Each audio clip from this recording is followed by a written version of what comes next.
Chris Sims is the other voice you hear here on the Doug Gottlieb Show on Fox Sports Radio. That's because he works for NBC Sports, and we've had him on throughout the football season.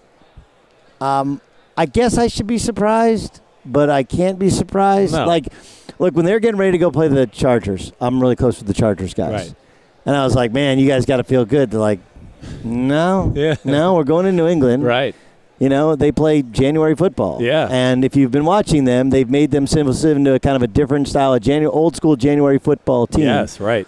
When did you see this transition to kind of power running football and being able to keep away from powerful offenses? I think early in the year, really. I think the game that jumped out to me was the first matchup against the Kansas City Chiefs. I remember watching on TV, and, of course, it was the 43-40 game, and it was great, and it was a lot of fun. But I remember turning the film on the next day and going, damn, New England was like in 2 backs, 1 tight end, and 2 receivers like most of the game. And, on TV, you're looking at a lot of different things, and you just don't really pick up on stuff like that. But that was the huge moment where I just realized, like, oh, this is about New England running the football, and they are going to play through the run and then do play-action pass off of that. But, of course, it's Belichick. He's zigging while everyone else is zagging. That's what I tell everybody. Oh, you guys want to go to the spread football and go get Cliff Kingsbury and do all that. Well, yeah, you haven't seen a pulling guard or a fullback ISO in a long time, so let's see you guys start to defend that when you come out of the Big 12 or college football right now. And I think that's why he's brilliant, and he's, of course, setting his team up for post-Tom Brady, too, where they don't have to rely on the quarterback to carry the team always. I want to get to some of the genius that he was able to pull off against the Chiefs, but you mentioned Tom Brady. Yeah. So I guest hosted for Cowherd on Friday, right. And I was like, look, I'm not saying he's going to do it, but I think he should do it. They beat the Rams. Yeah. I mean, you start by beating the Rams as an underdog when you're just a kid, and then you win your 6th Super Bowl. Like, I almost feel like they're getting to the point where they might be taking for granted how hard what they've accomplished actually is. Yeah. Do you believe him when he tells Jeff Darlington, 0% chance this is my last game? I do. I do believe him. Yeah, I think he's he's still throwing the ball awesome. And, yeah, he was a little beat up during the year, but as we've seen the last 2 weeks, when they're kind of hitting on all cylinders, they set up game plans and play a style of football where, Dee Ford and Justin Houston and Bosa and Ingram, they couldn't even tell you what color Tom's eyes were. I mean, they don't even get close. So I do think that, and I don't know why. I have no reason to think this, but I think the big thing, too, is I think Tom's trying to out he's not doing any quarterbacks. He's already won the quarterback hardware.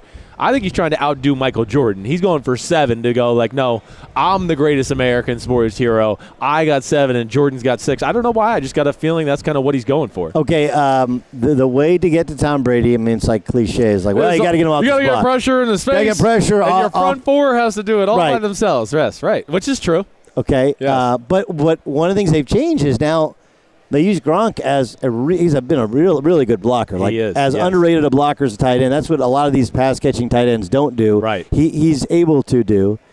Is an extra blocker, is that enough to stymie this pass rush? It is because of what they can do in the run game. And, of course, their game plan is going to start out, like knowing my time in New England or knowing them in general. It's going to be the first thing they do when they turn on the film is go, okay, how do we not let Aaron Donald ruin the game? And then the game will go from there. They will literally build from that point on. And I do think the beauty of what they're doing, and like you said with Gronk's like having an extra tackle on the field. He's the greatest tight end in football, not because of what he did in the passing game. It's because he's the passing game, and he's one of the greatest run blocking tight ends ever in the history of the sport too. And just think about, like, if you're Justin Houston last week, right?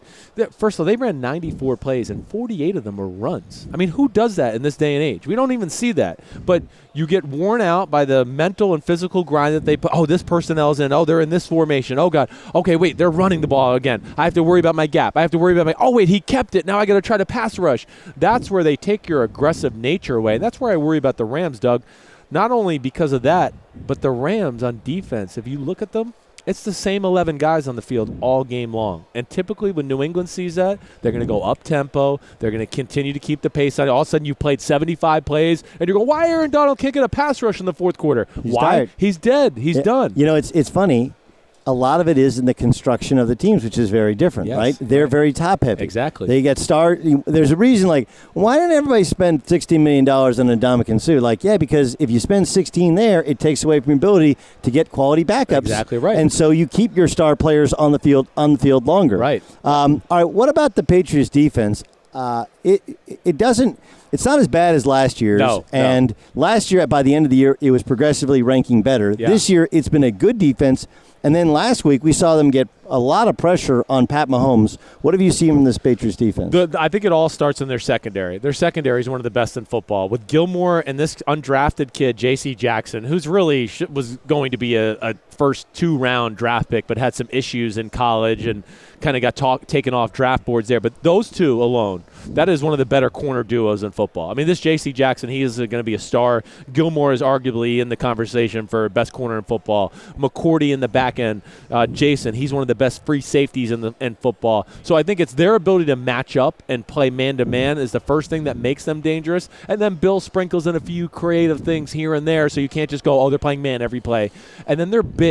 New England is a big team. The Rams are a fast team. And New England's one of those teams when you walk on the field, you go, whoa, they're a lot bigger than I thought on TV. Like, because all of a sudden you see Gronk, and he's 6'7", and you see Trent Brown, you go, whoa, he's 6'8" and 350, and the right tackle's 6'6" and 325, and they're a big team. They're based on power. They put those three guys in the middle, like Lawrence Guy, Malcolm Brown, and Trey Flowers, and they play that bare front where they cover the guards, the two guards in the center, and they go, okay, the run game's gone. You're going to have fun trying to do that, and then we got you locked up on the outside, and then they worry about containing a Mahomes, or they find a stunt to kind of confuse you there, and that's where New England's been better this year. Chris Sims from NBC Sports joining us. Doug Gottlieb Show here on Fox Sports Radio live at the Super Bowl in Atlanta. Okay, so McVay gets credit for his creativity. Yeah. When, I don't know, I think that the genius in what he's doing is everything looks the same, right? That's his whole personnel is the same every time. They just run a million different variations of kind of the same look, which is the opposite of Kansas City, where Kansas City runs a million different looks, but they actually run the same. They run different formations, but the plays are really simple. This one, the plays are a little bit more ingenious, but it looks the same every time. Yes. Is that a fair assessment? I think that's a very fair. You like the speed sweep, right? You can see them. They do the speed sweep. They give it to Brandon Cooks. They fake the speed sweep. They give it to Todd Gurley. Oh, they fake the speed sweep. They fake the Todd Gurley. Now it's a play action pass. Or it's the fake the speed sweep, fake to Todd Gurley, screen to Todd Gurley. They just keep you off rhythm with the ways they can attack you with one simple concept at times. Does Gurley look right to you? No, not 100%. But I do expect him to have a big game. He looks good. I mean, let's not forget, he did go, 16 for 125 in the divisional game. I don't think it's going to be – I think his head was up his butt, like he kind of said the other day. I mean, there was something wrong with him. He dropped that pass. He got intercepted, and he kind of went in a shell. But I do think they're going to need him at his best because they're not going to be able to just do whatever they want. They're going to need some of these physical freaks to make some plays that are not drawn up on the chalkboard all week. I would say that. Look, I've thought Goff got exposed a little bit. There was that stretch in the year December, where sure. And some of it was the offensive line, right? But some of it was Goff. On the other hand, the last drive of the first half was a big boy drive in New Orleans. Amazing. And then people seem to forget because of the blown pass interference call. Like, they had to get the ball and then go score.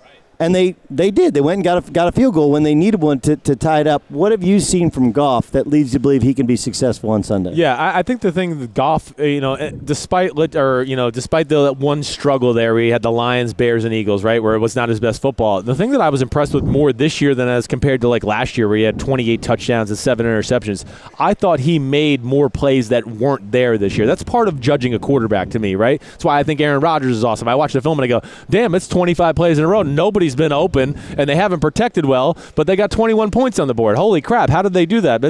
And that's where I looked at Jared Goff. I think this year, his ability to, move in the pocket and make throws to guys who were tightly covered or get out of the pocket and make another play off schedule that way, that's where I think he has improved. And he's able to carry the team, per se, in a few moments when they need him to make the big throw to Cooks at the end of the first half or scramble out to the right on third down and find Gerald Everett at the end of the game that got them down to score one more touchdown. That's where I think he's improved more than anything. Also, McVay using Johnny Hekker as a passer my gosh. again, right? But remember, they had a fake. Was it a fake punt or a fake field goal last time they played New Orleans? Like there's a little riverboat gambler there to him. Always. These two teams will make you stay. You better be ready in all three phases of the game. I mean, New England ran a flea flicker. I was just thinking, right. New England ran in a flea flicker in overtime. Right. I mean, we've seen the weird formations. We've seen the throwback to the quarterback to the throw. I mean, you see everything. So these are two teams that constantly keep the pressure on you in all three phases. And, I would be, up late at night, not sleeping if I was a special teams coach in this matchup because you're worried that one guy's going to pull a trick on you. When you worked in New England, yeah. Chris Sims joining us on the Doug Gottlieb Show, did you feel like this guy's better than anybody else? Yeah. Or yeah? Yeah. I felt like I was like, what was it? They're just – the first thing is I think one of the dirty secrets that I would say to anybody in the NFL always is the New England coaches get off on out-competing the other coaches. They get off on we put in 5 more hours than everybody did on May 5th or May 9th. And I think they look back at the year and go, we were there 1,000 more hours than, whatever team it is. But it's their attention to detail. And Bill's brilliant. If I don't care what Bill is in. If we threw Bill in Wall Street, he'd be the Wolf of Wall Street. He is an outside the box, detailed thinker who is not necessarily narcissistic enough to go, no, I know everything and I don't want to ever hear another football idea in my life. He is. Chip Kelly was up there the year I was there because he wanted to know how does Oregon get up to the line of scrimmage so quick and snap all these plays. He's always looking for more information to grow as a coach. Last thing, I don't know if you've gotten into your evals yet. No, but Kyler Kelly is. Oh, Kyler Murray. Kyler Murray. Yeah. Kyler Kelly is actually a basketball player. He's 7 feet tall. Right. If Kyler Murray was Kyler Kelly's height, we wouldn't have this discussion. He's 5'9.5". It looks like and it. He's a little he's a little dude. Right. But he's kind of electric with his feet, with his arm. Yes. I haven't got there yet, and if you want to have me back on, sometime during the draft process, I'll be all. But how hard is that?